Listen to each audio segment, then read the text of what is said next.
Emily Carter sat in the quiet living room of her childhood home, her fingers resting lightly on the old piano keys. She wasn't thinking about music. Not really. Her mind wandered over the past few months, over moments she hadn't planned to notice. Over feelings she hadn't planned to feel. She could hear the soft hum of the heater in the background, the occasional creak of the wooden floorboards, and outside the wind moved the branches, scratching lightly at the window. Everything seemed ordinary, calm, familiar, but inside her, a storm was quietly building. She had driven in from Boston early that morning, snow along the Vermont roads, painting the world in white. She loved this home with its tall ceilings and walls lined with memories. Each corner held echoes of her childhood laughter, arguments, whispered secrets shared with her mother. And yet, when she sat here alone, she felt strangely distant from herself, as if the person she had become in the past decade didn't quite belong in these rooms anymore. She glanced at her phone sitting on the piano bench beside her. A single notification glowed softly. One message from Daniel. Her fingers itched to open it, to read it again, but she resisted. She didn't need the reminder of the feelings she had tried to ignore. Daniel wasn't her husband. He wasn't supposed to matter like this. Their connection had started innocently enough, a casual conversation during a conference in Toronto. Smiles exchanged over coffee, quiet laughter in the hallways between sessions. Emily had told herself it was harmless, friendly, just words, shared with someone who understood her. But over time, the harmless moments grew heavy with unspoken longing. His messages lingered in her mind long after the phone was silent. Every small note, every simple compliment had settled like seeds in her heart. She hated herself for it, and she could not stop thinking about him. Her thoughts were interrupted by the soft creak of the living room door. She froze, a slight pang of panic running through her chest. "Dad!" she whispered before she could stop herself. Richard Carter, her father, appeared in the doorway, a warm mug of coffee in his hands. His gray hair caught the morning light streaming through the window, and his face was lined but strong. He looked at her and paused, reading something in her expression that she hadn't intended to show anyone. "You okay, Em?" he asked softly, stepping fully into the room. His voice was calm but carried concern. Emily's fingers knocked lightly against the piano keys. She hoped the sound would distract him, but he wouldn't notice the tension curling in her chest. "I'm fine," she said, forcing a small smile. "Just tired." Richard didn't move. He never moved quickly when it came to his daughters' feelings. He had always been patient, steady, the type of father who watched quietly and waited for the truth to come on its own. He set the coffee mug down on the side table, the warmth of the cup filling the room with a faint aroma of roasted beans. His eyes softened, and he tilted his head slightly, studying her. "You look like you're somewhere else," he said, almost like a statement rather than a question. Emily swallowed hard, feeling the sudden weight of guilt pressing down on her chest. She wasn't sure if she was somewhere else or if she was merely pretending to be in the moment. Memories of Daniel flitted across her mind, his easy smile, the way he listened as though her words mattered more than anyone else's. And then she remembered her husband, Mark, the quiet stability he brought into her life, the kind of love that wasn't flashy but was dependable, like the foundation of a house. The contrast made her heart ache. She wanted both things, thrill and stability, but life didn't allow such freedom. She couldn't have both. Richard continued to watch her silently. "It's okay to be tired, you know," he said. "But if something's bothering you, you don't have to carry it alone." Emily felt a lump in her throat. She wanted to tell him. She wanted to confess the confusion, the longing, the ache for something forbidden. But the words wouldn't come. She could feel the judgment, not in anger, but in expectation, the kind that only a parent could carry. She shook her head slightly, letting her hair fall forward to hide her expression. "It's nothing," she whispered. Her father nodded, accepting her words for now, but he didn't leave. Instead, he walked closer and sat in the chair opposite the piano. He didn't speak again, letting her fingers trace the keys in silence. The music-core, the pretense of music, filled the room like a fragile bridge between them. Emily could feel the tension in the air, thick and unspoken, as though the house itself held its breath. When she finally lifted her gaze to meet his, she saw in his eyes a mixture of understanding and sorrow, as if he knew more about life's choices than she ever could. Richard had always been a man who carried his regrets quietly. Lessons learned in silence. Mistakes never shouted but deeply felt. Emily wondered for a fleeting moment what he would say if he knew the truth. Would he scold her? Would he be disappointed? Or would he simply nod, as he had today, and let her navigate the consequences herself? Later that evening, Emily wandered into the kitchen, hoping the mundane task of helping her mother prepare dinner would distract her. Her mother, gentle and kind, chattered happily about plans for the holidays, the neighbor's new dog, and the upcoming community play. Emily nodded along, but the words sounded distant, like echoes behind glass. She could barely focus. Her thoughts kept returning to the piano, to the phone, to Daniel, to Mark, to the knot of conflicting emotions she had yet to untangle. Richard entered the kitchen quietly, standing just outside the doorway. Emily felt the weight of his gaze, and quickly turned to help her mother with the vegetables. He didn't intrude, but his presence was grounding. A reminder that someone here understood the fragility of life, of choices, of hearts straying into dangerous territories. He had once told her when she was a teenager that every choice carries consequences, even the ones that feel harmless at first. Emily remembered that now, as the snow fell softly outside, covering the world in quiet white.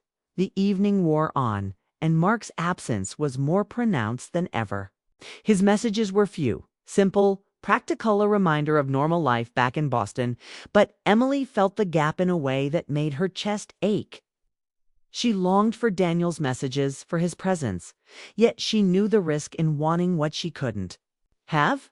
She knew the kind of storm that could follow if she allowed herself to fall too far. Finally, she excused herself, retreating to the room she had once called her own. The walls were lined with old pictures, snapshots of birthdays, school events, family vacations. She sank into the chair by the window, staring at the snow swirling in the streetlights. Her phone lay beside her, the message from Daniel still unread.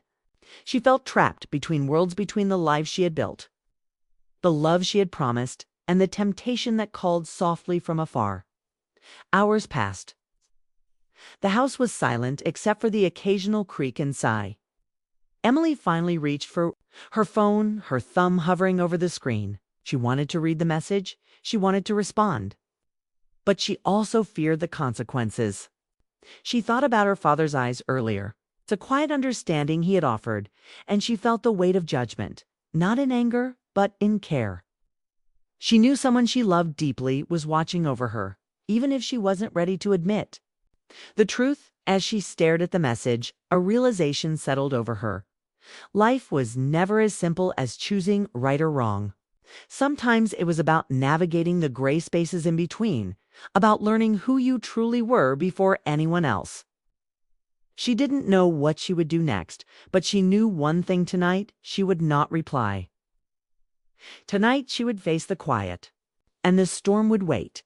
Some doors, she realized, once opened, never truly closed. And in the quiet of her old room, as the snow fell silently outside, Emily wondered if opening the wrong door could ever teach you the right lesson.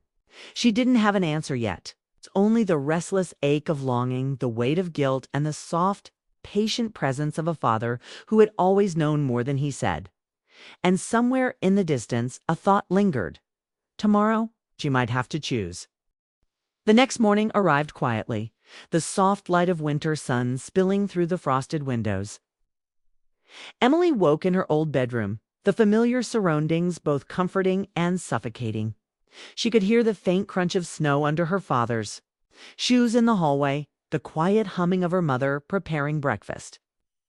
Everything seemed calm, almost ordinary, yet Emily felt the tension of the night lingering in her chest. It was as if the storm she had carried in her heart hadn't passed. It had only moved somewhere deeper, hidden.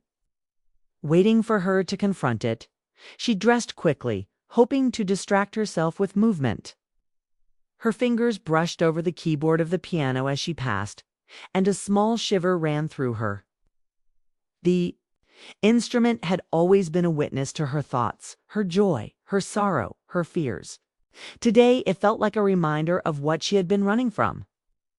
She paused, her fingers hovering over the keys, and for a moment, she let herself remember Daniel, his soft laughter, the way he had listened, the way he had made her feel alive, in moments she hadn't expected. She shook her head, trying to push the memory away. She couldn't allow herself to sink further. She had responsibilities, promises, a life she had built with Mark in the kitchen. Her mother moved around with practiced ease, chopping vegetables, stirring pots, humming a tune that Emily remembered from childhood. The scent of fresh bread filled the air, warm and inviting. Emily wanted to lose herself in these simple domestic details, but the pull of her other life, the life she had, almost let herself fall into kept her on edge. She could feel her father watching her from across the room, his presence steady, grounding, like an anchor in a drifting sea. Emily. Richard said quietly, his voice carrying the calm authority she had always relied on. "May I talk to you for a moment?" She nodded, following him to the small sitting area by the window. He gestured to the chair opposite him, and she sat down, her hands folded tightly in her lap. He looked at her with an intensity that made her heart race, not from fear, but from the knowledge that he understood more than she wanted to admit. "You've been distant since you arrived," he began. "I can see it in the way you move, the way you speak. And I know something is weighing on you." Emily closed her eyes, trying to steady her breathing. She wanted to lie, to say it was nothing but the truth pressed too hard against her chest. She thought of Daniel, of the message she hadn't yet sent, and of the life she had promised to Mark. "It's complicated," she whispered, her voice barely audible. Richard nodded slowly. "I know it is.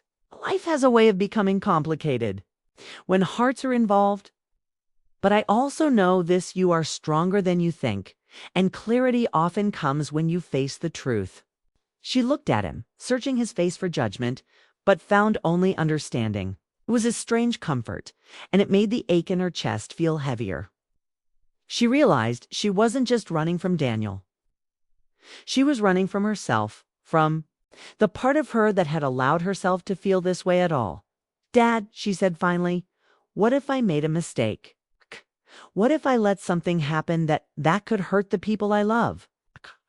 Richard leaned back, his eyes thoughtful. "Emily, we all make choices we regret.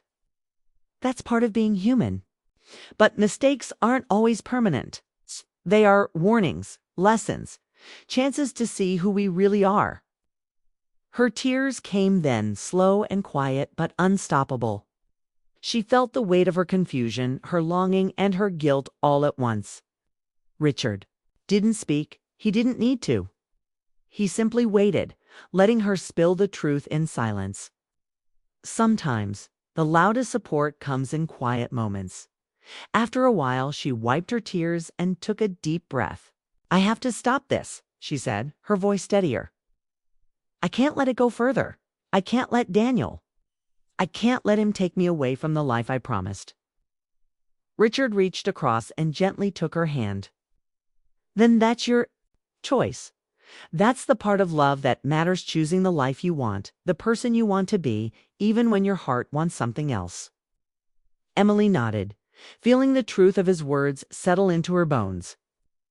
She thought about Mark, his quiet support, his unwavering love. She thought about the life they had built together, the trust he had placed in her. And she knew what she had to do that evening. After helping her mother tidy the kitchen, Emily sat in her room and stared at her phone. The message from Daniel glowed softly on the screen, waiting for a reply. Her fingers hovered over the keyboard. She could feel the pull, the temptation, but she also felt the weight of responsibility, of honesty.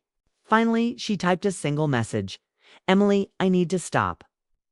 Before this becomes something that hurts everyone. She pressed send and immediately felt a wave of relief and heartbreak at the same time.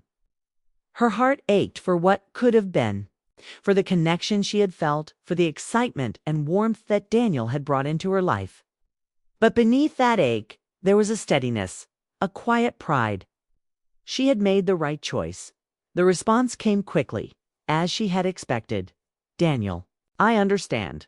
But no, this you mattered. Emily put the phone down and let herself breathe.